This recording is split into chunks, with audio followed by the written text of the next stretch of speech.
On the night of January 23, 2023, a Seattle police officer fatally strikes a 23-year-old female student while the officer is en route to assist with an emergency medical call for an overdose. The person overdosing is calling it in himself. His name is Alex. He's refused to give the rest of the name. He wants to stay on the phone with us until officers arrive. The officer would never make it to that scene. In the next 90 seconds, he would have his own emergency to deal with. We'll break down this video highlighting 8 possible factors that contributed to this fatal incident.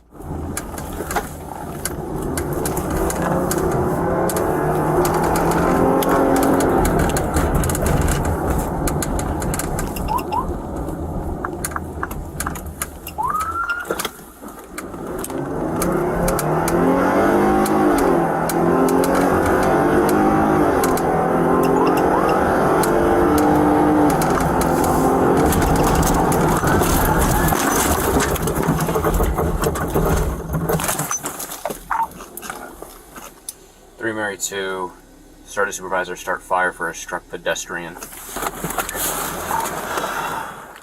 Factor 1. The crosswalk.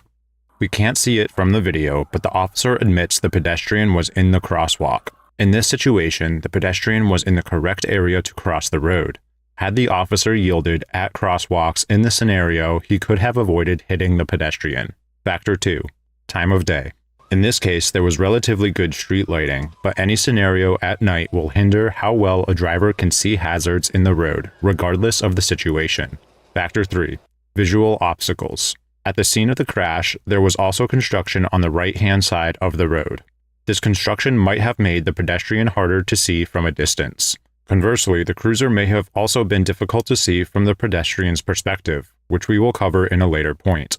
Factor 4. The rate of speed.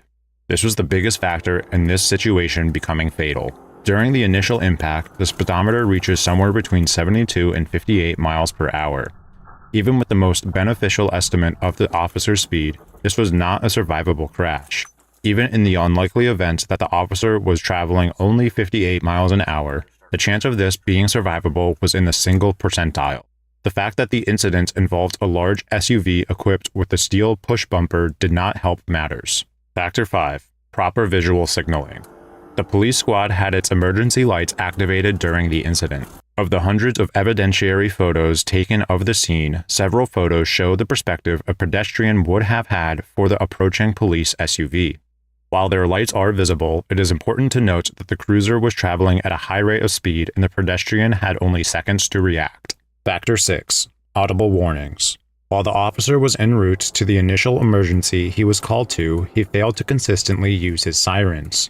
This was a medical call, so it's unknown at the time why the officer did not use his sirens for the full response. The officer did chirp the vehicle periodically at the intersections, and you can hear him do it once more before the impact.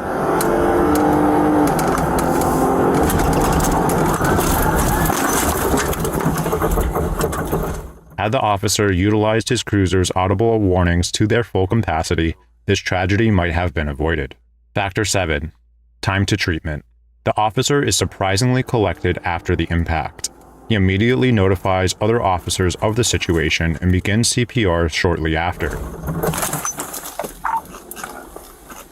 3 Mary 2, start a supervisor, start fire for a struck pedestrian. Is it the same location, sir? Negative, I'm going to be on Aurora.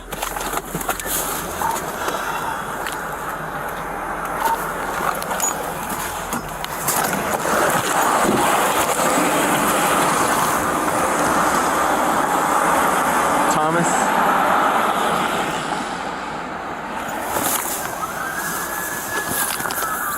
Dexter and Thomas.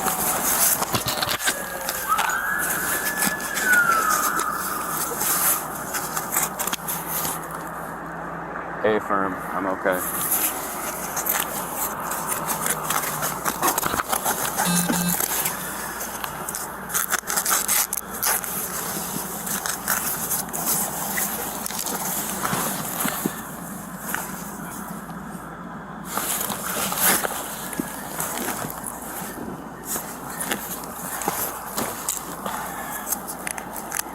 Okay, Cap, what do you need me to do? CPR in progress. Open the airway. Factor 8. Pedestrian movement. On a final note, the officer stated that the pedestrian ran or darted into the street. She was in the crosswalk. She saw me. She started running through the crosswalk. Slammed on my brakes. Instead of staying back where she should before crossing, she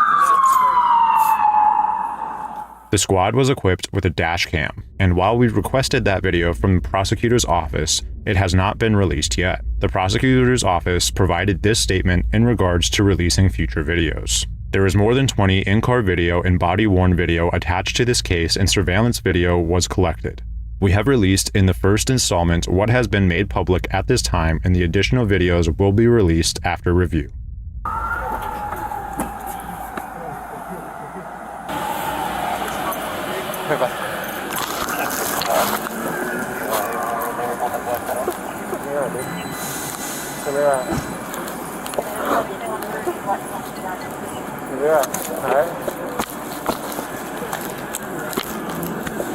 On the night of January 23rd, 2023, what began as a routine emergency response quickly turned into a tragedy.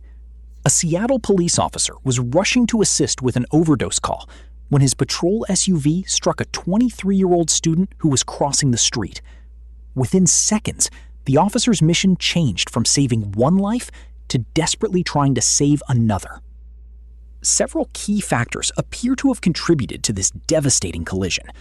First, the pedestrian was reportedly using a marked crosswalk, giving her the legal right-of-way. Although the area was illuminated by streetlights, nighttime conditions naturally reduce a driver's ability to detect hazards, especially at high speeds. Construction along the roadway may have further obstructed visibility for both the officer and the pedestrian. However, the most significant factor was speed. Investigators estimated the patrol vehicle was traveling between 58 and 72 miles per hour at the moment of impact. At those speeds, the chances of surviving a collision with a large police SUV are extremely low. The patrol vehicle's emergency lights were activated, but the officer did not continuously use the siren. Instead, he briefly activated it at intersections, and once more just before the collision. Continuous audible warnings may have provided the pedestrian with more time to recognize the approaching emergency vehicle. Immediately after the impact, the officer remained composed.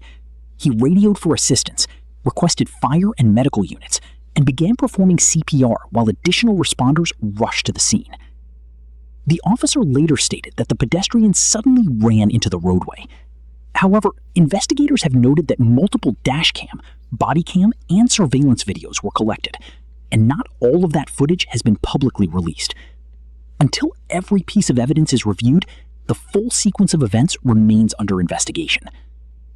This heartbreaking incident serves as a reminder of the difficult balance emergency responders face between reaching those in need quickly and ensuring the safety of everyone on the road.